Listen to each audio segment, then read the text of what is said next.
আমাদের এলাকার পাশে ছোট্ট একটি কামারের দোকান আছে এবং কামার সেই দোকানে প্রতিনিয়ত কাজ করে আর পাশে বসে থাকে তার ছোট্ট ছেলেটি।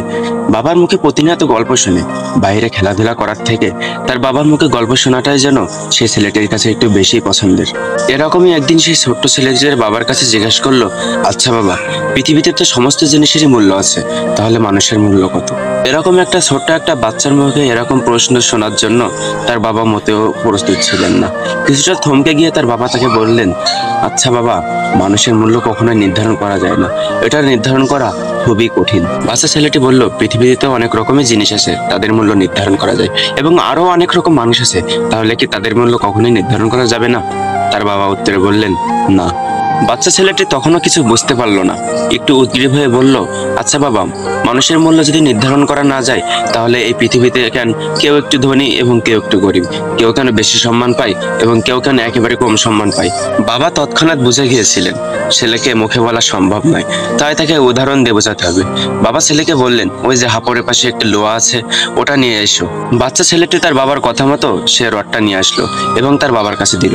বাবা তার দিকে প্রশ্ন ছুড়ে দিল, বলো তো এই রডটার দাম কত হতে পারে?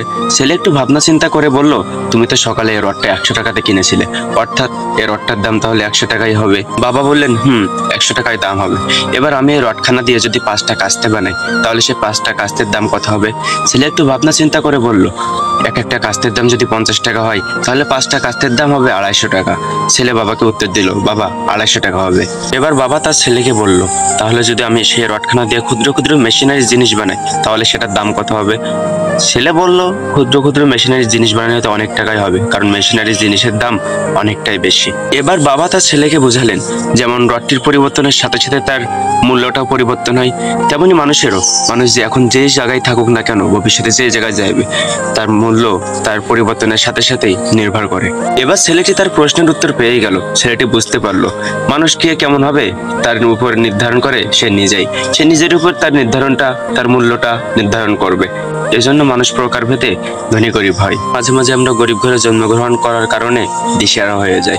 প্রশ্ন শুনি মা বাবাকে, কেন তোমরা আমাকে জন্ম দিলে? কেন তোমরা আমার জন্য ভালো কর্ম করতে পারলে না? মাঝে মাঝে দোষারোপ করেই ফেলে আল্লাহকে, কেন আল্লাহ তুমি আমাকে গরিব ঘরে জন্মগ্রহণ করাইছো?